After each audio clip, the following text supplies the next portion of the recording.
السلام عليكم ورحمة الله وبركاته. عشية تعليم الخياطة، مرحبا بكم في كل مكان. اللهم صل وسلم وبارك على سيدنا محمد وعلى آله وصحبه وسلم تسليما كثيرا. على بركة الله إن شاء الله النهاردة هنعمل مع بعض الفستان اللي احنا شايفينه في الصورة ده. فستان سواريه بسيط وعامل زي فورم الستيان كده، بكشكشة على الصدر ومفتوح من قدام كده، وفي الوسط قصة كده. تعالوا نشوف الفستان الجميل ده بيتعمل ازاي. وما توفيق الا بالله العلي العظيم. انا عندي الامام وعندي الخلف، واخدين بالنا؟ ده خلف وامام. وهنشوف هنعمل ايه في الباترون ده. طيب هنخلي الخلف ده على جنب دلوقتي، وهنشتغل في باترون الامام. هو مفتروض ده وده ومحتاجينه، بس هنبدأ كده بباترون الامام.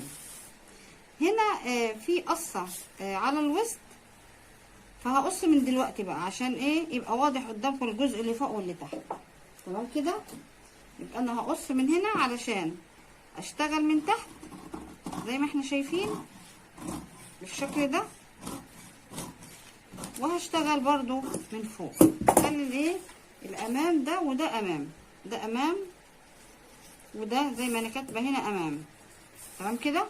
تعالوا نشوف هنعمل ايه. بالنسبة للجزء اللي فوق هنشوف كده مع بعض. هندخل من عند الرقبة من هنا 4 سنتي، تدخلي كده 4 سنتي، واخدين بالنا؟ ونيجي من عند الجيرو هنا تدخلي سنتي علشان الكم يترفع. والكم بسيط سهل، مش هعمله معاكم النهارده لانه ما فيهوش اي ما فيهوش اي موديل او قصه او اي حاجه معينه كده. خلينا نشوف القصه اللي فوق دي، هي دي عليها الشغل. بصي هنا هندخل 1 سنتي وتاخدي الجيرو كده على اساس يبقى شكله مرتفع شويه، بيبقى شكله احلى. ولما دخلنا من 4 سنتي انا عايزه اخدها للجيرو من الاخر، واخدين بالنا؟ خديها كده بالطريقه دي، توصليها لاخر اللي هو 4 سنتي لما دخلنا من هنا، واخدين بالنا؟ ممكن بايدك كده مثلا تعمليها بالقلم الرصاص، وبعد كده لما تتاكدي منها تظبطيها. اذا الحمال اللي فوق هي دي اهي معانا، اللي هي الحماله اللي الناحيه دي، ماشي؟ طيب انا بقى من قدام هاجي على خط الجيرو ده من هنا، وهاجي من عند الجيرو اللي انا عملته ده اللي هو الحماله دي اللي انا عاملاها، هطلع في حدود 9 سنتي كده، برضو مش ثابت يعني على حسب المقاس كبير ولا صغير. يعني ممكن انت كده بالنظر تشوفي تطلعي 8 سنتي 9 سنتي 10. انا طلعت ب9 سنتي وحطيت علامة هنا في الحتة دي علشان انزل بيها كده، انزل بيها بالنقطة ايه الصدر من هنا عشان اكون شكل الرقبة اللي انتوا شايفينها دي. هي الفكرة انه عندك خط الصدر اهو، وعندك خط الجيرو، يعني فوق خط ايه الجيرو زي ما احنا بنقرا كده في الايه في الموديل، واخدين بالنا؟ ولو كان مثلا من هنا من عند خط الصدر تطلعي في حدود 8 سنتي هيبقى معقول كويس. 10 سنتي هيبقى برضو ايه متغطي اكتر. فهمتوا قصة ان انا اجي اعمل حاجة من عند الصدر، ان انا بشوف خط الصدر كده وبحدده المسافة دي قد ايه علشان يبقى هل الصدر يبقى مكشوف ولا لا. زي ما قلت لكم دلوقتي 8 سنتي معقول، ولو كمان 10 سنتي هيبقى متغطي اكتر. تمام؟ طب عايزه انزل بقى بالجزء اللي تحت. الجزء اللي تحت ده لو انت معاكي على المزوره وقستي المسافه اللي هي تحت الصدر يبقى احسن. ما قستيهاش يبقى انت من خط الصدر ده خط الصدر اهو اللي هو عليه اللي هو البنسه الجانبيه، الخط ده ماشي، بتنزلي من تحته كده يعني في حدود 8 سنتي اهو. ده الخط اهو من هنا من عند الرقبه من فوق، من عند خط الصدر ده، خط الصدر ده انزلي كده في حدود 8 سنتي. تمام؟ خلاص. بعد كده بتعملي ايه؟ يا اما مثلا بتنزلي من هنا اهو، تنزلي دي نقطه الرضاعه اهي، شايفين الحته دي المنطقه دي، بتنزلي كده في حدود 8 سنتي. تمام؟ وبتيجي هنا من تحت بقى من عند خط الوسط، ده خط الوسط، تطلعي في حدود 7 8 سنتي برضو على حسب المقاس، وتحط نقطة. اذا هنا بيبقى معانا ايه اللي هو الخط ده، نزلنا من هنا كده مثلا في حدود ايه 8 سنتي من عند الخط ده، او ممكن تنزلي اكتر من عند خط ممكن تنزلي 10، ما هو على حسب الايه، حسب المقاس بتاعك. ومن هنا بتنزلي مثلا 8 سنتي، واخدين بالنا، او 10 برضو، علشان مش قادره احدد لكم بتنزلي قد ايه. هي لو انت تاخدي مقاسك اللي هو من تحت خط الصدر، تقدري تاخديه من فوق كده، بيبقى في حدود 32 34، ده للمقاس اللارج واكس لارج مثلا. لو اكتر بيبقى ايه للمقاسات الكبيره، فانت في الحدود دي انزلي بقى.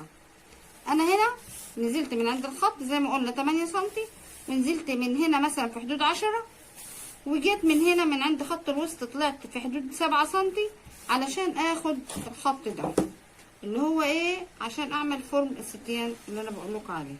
خلاص كده. طيب يبقى البنسه دي هعمل فيها ايه؟ هعملها قفل. ليه بقى؟ هقفلها علشان اصرفها في خط هنا، هي والبنسه دي هقفلها واصرفها في الخط عشان اعمل الكشكشه، حتى لو خط واحد لان دي كشكشه مش كسرات. تمام كده. طيب هعمل ايه تاني بقى؟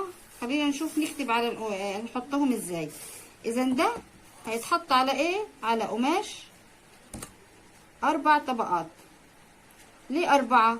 عشان اعملي بطانه لكل واحده، يعني هتقصي دي والتانيه الناحيه التانيه، يبقى كده 2، وكل واحده ليهم بطانه يبقى 4 عشان يبقى شكلها حلو. انت ممكن تعمليها من غير بطانه، بس لما بتبقى متبطنه كده على طبقتين بتدي شكل احلى.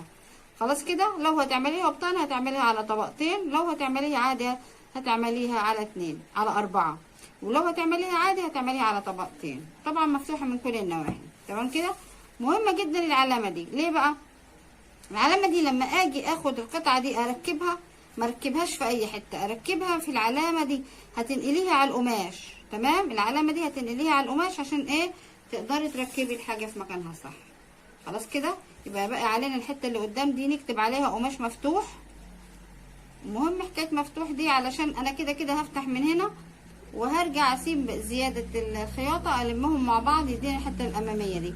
اذا قماش مفتوح على ايه؟ على طبقتين. دي القطعه دي. خلاص. اما القطعه الصغيره دي لما اجي اقصها من هنا هتبقى ايه؟ هتبقى قماش متني بقى، مش عايزاها مفتوحه، قماش متني برضو على ايه؟ على طبقتين. تمام كده. هاجي بقى انا هنا في البنسه دي هعملها قفله على القماش. ليه بقى؟ لانها في الموديل كده دي مقفوله على القماش. تمام كده. طيب الجزء اللي تحت بقى سهل، ما فيهوش حاجه، ده الامام. انا بتكلم على الامام، في الجزء اللي تحت برضو امام. هعمل ايه بقى؟ انا مش شايفه فيه بنس هنا، انا شايفاها مفتوحه من قدام. اذا البنسه دي هطلعها بقى من هنا، هطلعها من الجنب، لان انا كده كده مزوداها، فطبعا نفس الكميه طلعها نفس الكميه. 3 سم يبقى طلعت 3 سم. خلاص. اكتر اقل حسب ما انت ايه داخله هنا. انا داخله هنا 3 هطلعها 3، مش كده. وهاجي في الحته الاماميه دي، اذا ده خط الركبه اهو، ده خط الركبه، وده خط ايه الارداف. تمام كده. اذا البنسه دي خلاص خلصت منها. هاجي بقى ايه في الحته الاماميه، هعمل خياطه من هنا لغايه خط فوق الركبه، زي ما تحبي بقى المكان اللي انت عايزاه. اعملي علامه كده عشان الحته الاماميه دي هتبقى خياطه، هتبقى ايه خياطه، وتبقى على ايه على طبقتين، ويبقى القماش ايه هيبقى متني، هيبقى مفتوح بقى، معلش هيبقى قماش ايه مفتوح. هنا قماش مفتوح هيبقى على طبقتين، وهيبقى الجزء ده لما اجي اركبه هيبقى خياطه لغايه القطعه دي، والباقي ده هيبقى قماش مفتوح اهو، قماش مفتوح برضو على طبقتين، على طبقتين، وهيبقى هيتساب مفتوح زي ما احنا شايفين. طيب احنا شايفين انه ضيق فعلا، الموديل ضيق. طب انت هتضيقي ازاي؟ هتيجي من على خط الركبه مثلا، هتدخلي من 5 سم مثلا لغايه حتى 8 سم، اللي هو ايه بيبقى ضيق. كل ما هتكبري الرقم كل ما يبقى ضيق اكتر. وانت لو معاكي مزوره وقستي على حوالين الركبه، شوفي المقاس اللي انت عايزاه وبتظبطيه هنا. فانا لو دخلت مثلا هنا 5 سم هنزل في الديل من تحت 8 سم، لانه في الديل انا شايفاه كمان ضيق اكتر، وهاجي اعمل كده وانزل بيه ايه على طول. طيب ده راجع ليكي انت بقى في حكايه انك عايزاه ضيق قوي ولا ضيق عادي، فهيبقى في الحدود دي. ده بالنسبه لايه للامام. تمام كده. هنقصه دلوقتي قدامكم عشان برضو تبقوا عارفين، بس هشوف الخلف لانه سهل ما فيهوش حاجه، بس برضو لازم نشوفه.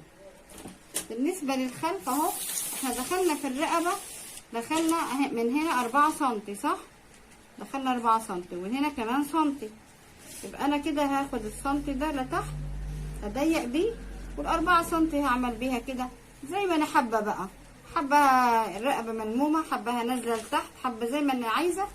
يعني هنا نزلت 2 سنتي، ممكن لو حابه كمان تنزليها اكتر ما فيش مشكله.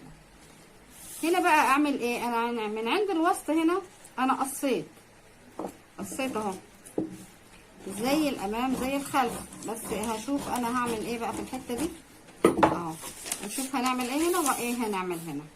ده بالنسبه للجزء اللي فوق، لانه دايما الامام دايما بيبقى اسهل من الخلف. هنا بقى انا طلعت من القصه اللي هي بتاعه الفورم ستيان امام، طلعت من هنا 7 سم، طلعي بنفس ال7، بس ايه خليكي كده على طول بيها علشان يبقى القصه كلها على بعضها. تمام. طب لما هاجي على الجزء اللي فوق انا هكتب ايه هنا؟ دي هتبقى ايه؟ قافله على القماش، اخيطها على القماش زي ما عملت الامام. تمام، واخدين بالنا.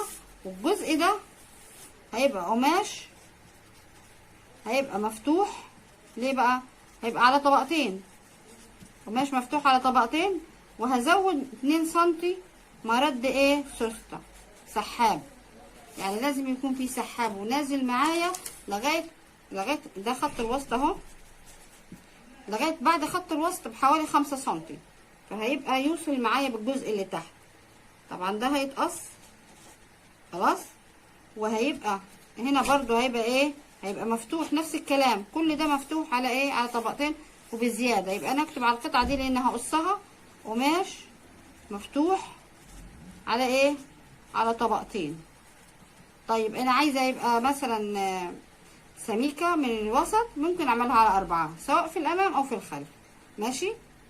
اذا هنا على طبقتين بيكون قماش مفتوح من قدام، علشان ده الحزام اللي هو الخلفي. ماشي، ده الحزام. طيب تعالوا نشوف الجزء اللي تحت هنكمله ازاي. اكيد طالما احنا عملنا السوسته دي صرفناها في الامام، هنصرفها برضو في الخلف من الجنب. اذا دي 3 سنتي، هطلع 3 سنتي ايه؟ من الجنب. تمام كده. وبعد كده هنعمل ايه؟ يبقى دي خلاص كأنها مش موجودة. هنا نفس الكلام، ده خط الركبة هدخل 5 سنتي، وخط الديل هدخل 8 سنتي زي ما عملت في الامام بالظبط. لازم اعمل في الخلف علشان ايه؟ عشان يبقى الموديل متوازن. خلاص كده. طيب هنا بقى ايه؟ القماش ده لازم يكون ايه؟ مفتوح بقى، قماش مفتوح على طبقتين زائد مرد سوسته. وانا اضطريت ان انا اعمل مفتوح عشان مش هيدخل الفستان الا اذا اتعمل له مرد سوسته، ومرد السوسته ينزل من تحت الوسط كمان في حدود مثلا 7 سنتي، والباقي ده تقدري تخيطيه. خلاص انت كنت سايباه مفتوح بس هتخيطيه، واخدين بالنا. طيب انت بقى لو عايزه ده ما فيهوش مرد سوسته تعملي ايه؟ تعملي سوسته جانبيه تاخد من فوق الوسط ومن تحت الوسط. دي طريقه تانية برضو اذا ما كنتيش حابه المرد السوسته ده. خلاص كده. يبقى انا كده هقص علشان هنشوف القطعه هتتكون ازاي. ماشي، هقصها قدامكم وهحطها عشان تشوفوا الشكل العام ازاي. ده بالنسبه للخلف، كل واحده لوحدها علشان ما نتلخبطش. ده كده بالنسبه للقطعه اللي فوق، واخدين بالنا. دي القطعه اللي فوق، ودي معاها، دي مع دي، ودي القطعه اللي تحت بالشكل ده. لو حطيتيهم زي ما انا قلتلك بالظبط على القماش هيطلع معاكي مظبوط 100% ان شاء الله. خلاص كده. هنشوف الامام علشان هجمع لكم اوريكم في الاخر بيبقى شكلهم ازاي. تعالوا هنا نشوف بالنسبه للي تحت دي سهله ما فيهاش حاجه، هقصها عشان كل شغلنا النهارده في القطعه اللي فوق دي، علشان نشوف هتتعمل ازاي. واخدين بالنا؟ اذا دي القطعه ايه الاماميه من تحت، هنخليها على جنب. وهنا هنيجي نفصل بقى، ولو قريتي اي حاجه، لو نسيتي حاجه بتلاقي نفسك كاتباها على الباترون. واخدين بالنا؟ اي حاجه تبقى مكتوبه على الباترون. اذا القطعه دي هقفلها على القماش اللي هي القطعه اللي تحت، وكمان دي هصرفها مع دي.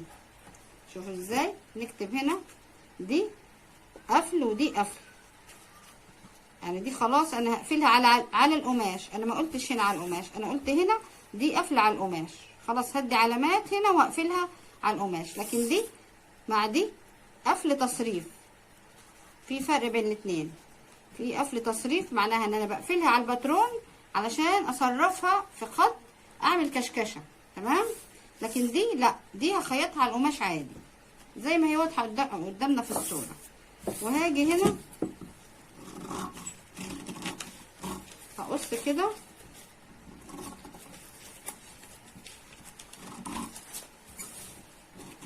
وهطلع الجزء ده لوحده. شايفين ده لوحده اهو، عشان دي الحربله اللي هي الحماله قصدي اللي فوق بالشكل ده. واخدين بالنا دي. وبعد كده باجي اقص الحته دي علشان هشتغل لكم فيها دلوقتي اهو. شايفين؟ يبقى دي هتتعمل بالشكل ده. خلاص كده. طبعا لما اجي احطها على القماش مثلا، لو انت عندك القماش بتاعك هتحطيها ازاي؟ احنا بنقرا اهو مع بعض. دي قماش مفتوح على ايه؟ على طبقتين، تمام كده. يبقى انا تجيب القماشه بتاعتك وهتحطيها. طب هتحطيها ازاي؟ لازم تصرفي صح. انت عايزه كشكشه كده، لو انت مش لو كده هتعمليها يبقى انت مفيش كشكشه. طب انا عايزه اعمل كشكشه، هعمل ايه؟ هقوم عامله خط زي ما انا عملت قدامكم اهو، او خطين. ماشي نعمل خطين مفيش مشكله، نعمل خطين. بس قبل ما نعملهم انا عايزه اقول لكم حاجه. عايزاكم تقيسوا المسافه دي، تمام. هنشوف كده بالمزوره او بالمسطره. هقيس المسافه دي، خلينا بالمسطره اهو. هقيس المسافه دي ليه؟ عشان هرجعها زي ما كانت. دي 12 سنتي، سجلي عندك هنا انها ايه 12 سنتي المسافه دي لغايه هنا، عشان لما اجي اقص واعمل كشكشه واجي ارجعها تاني هرجعها على نفس الرقم ده. واخدين بالنا؟ فانا هعمل ايه بقى دلوقتي؟ هقفل البنسه، تمام كده، دي والبنسه دي. وبعد ما هقفلهم هقوم عامله ايه خط، تمام. تعالوا نشوف هنعملها ازاي اهو. ثواني عشان اللزق، ثواني كده معلش اهو. هاجي اعمل ايه؟ هقفل دي اهو، اقفلها كويس عشان لما اجي اقص ما تفكش مني تاني بالشكل ده. اذا الباترون اللي هنستخدمه باترون بنسة الجنب، ولو انت لسه مبتدئه ومش عارفه اعملي، مش لازم تعملي باترون بنسة الجنب، بس انا بفضله في السواريات بيدينا نتيجه حلوه. واخدين بالنا؟ بس يمكن واحده مبتدئه وبتقول انا عايزه اجرب على باترون عادي، جربي بس ما تزوديش، طالما سواريه ما تزوديش ايه على الربع حاجه، خاصه لو كان القماش مطاط عشان ما يطلعش معاكي واسع. لو القماش بتاعك مش مطاط ممكن تزودي سنتي. طيب انا قفلت من هنا كده كويس علشان اجي افتح الخطين اللي انا عايزه اعملهم. واخدين بالنا اهو. طبعا مش هيريحك الا لما تقصي ايه، تقصي الخطوط دي اللي انت فاتحاها من قدام علشان تشتغلي صح عليها. هخلي دي دلوقتي مش عايزاها دلوقتي، وهفتح انا بقى ايه الخطين دول زي ما احنا شايفين كده. ليه بقى بفتحهم؟ عشان يدوني مقدار كشكشه مناسب في الحته الاماميه واخدين بالنا اهو بالشكل ده. عايزه تعملي كمان خط ولا اي مشكله، ريحي الورقه خالص وقصي عشان تدي مسافه للكشكشه. تمام كده. ادي مسافه الكشكشه اهي، واخدين بالنا. هحط القماشه بس. بص لما تيجي تحط اي حاجه عايزه كشكشه خلي دي على مستوى ايه مستقيم، واخدين بالنا. حركي دول، لكن اللي تحت دي خليها ايه مستقيم. انا هحطها كده وهاجي من قدام كده اهي، دول مفتوحين من قدام هخليهم كده كده. انا هسيب المسافه، فانا هاجي اثبتها، بس ثبتي الاولانيه زي ما اتفقنا على ايه، على وضع مستقيم. خلاص كده اهو. حبيت اعمل دي قدامكم والباقي سهل ان انا هجمعه ما فيهوش حاجه، بس دي هي فكره ايه، فكره الفستان في الحته الاماميه دي. هتسيبي المسافات اللي بيها لما تيجي ترجعيها تاني ترجعيها على مستوى ال 12 سم اللي قلت لكم عليهم دول اهو. كشكشه كتيره كشكشه قليله برضو انت بايدك تزودي المسافات دي قد ايه.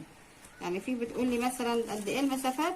المسافات بتبقى حسب كميه الكشكشه، بتبدا مثلا من 2 سم لا 5 سم حسب ما انت عايزه. بصوا معايا اهو الحته اللي تحت اهي، تمام كده. وده الجنب وده ايه الجيرو. شايفين في علامه هنا لازم انقلها. شفتوا ازاي اهي العلامه اللي هنا هنقلها ليه بقى؟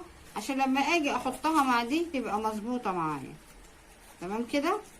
وهاجي اكمل الشغل اللي هنا.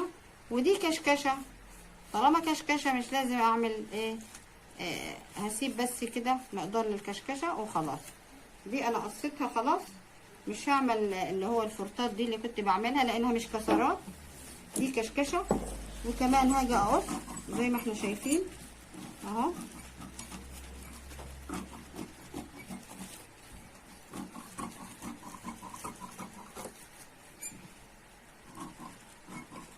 دي الحته اللي تحت ودي الحته الاماميه اللي احنا هنسيبها زي ما اتفقنا في سماحات خياطه، علشان لما اجي اوصلهم ببعض بعد الكشكشه الطبقتين دول يتوصلوا ببعض.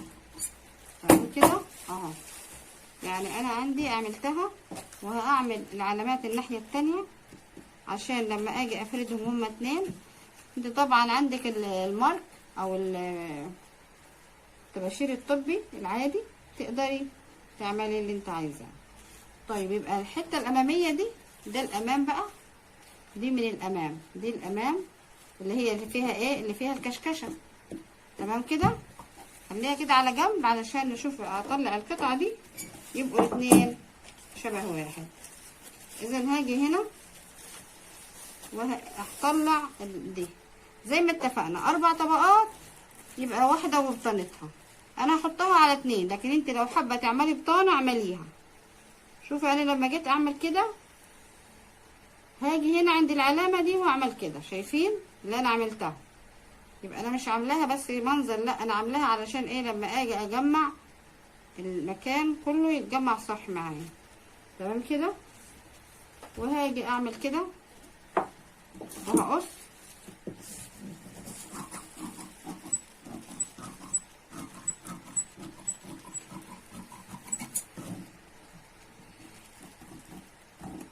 انت بتسيبي سماحات للخياطه.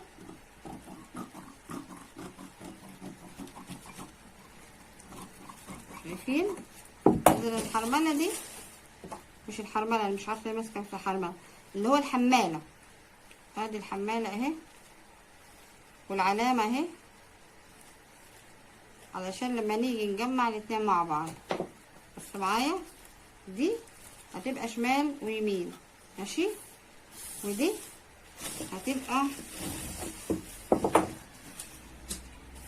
هتبقى الامام. هنعمل كشكشه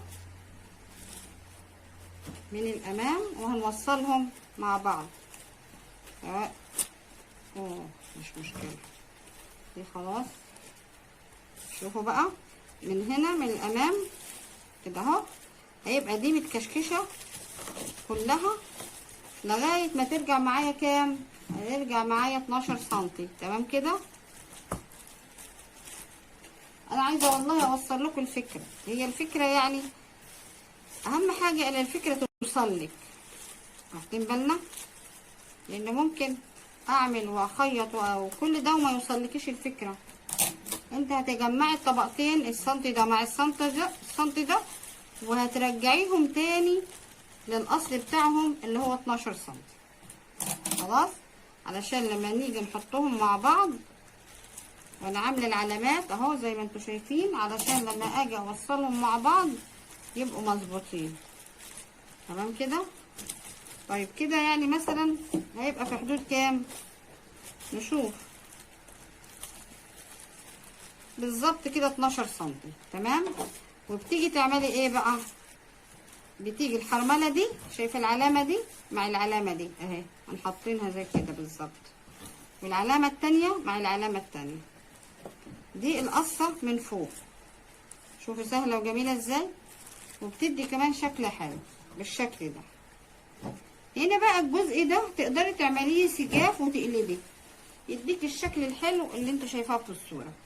والجزء اللي تحت عشان الفيديو طول، مجرد ما تحطيه على القماش بالطريقه اللي انا قلت لكم عليها دي، هيديك الجزء اللي تحت اهو من ناحيتين، وهيبقى من هنا هتحط حزام زي ما انت شايفه في الصوره على الوسط، واخدين بالنا؟ وفي قطعه اهي كمان لسه اماميه، هي اهي الحته دي بتكون عامله كده اهو، طبعا عشان تبقوا عارفين. يا رب يكون باين، بص يا عم كده باين. طيب القطعه اللي فوق اللي انا عملتها مع القطعه دي هتحطيها على متني، وهتديلك واحده الناحيه دي وواحده الناحيه التانيه، واخدين بالنا؟ وهتكوني قفلتي دي خياطه على القماش.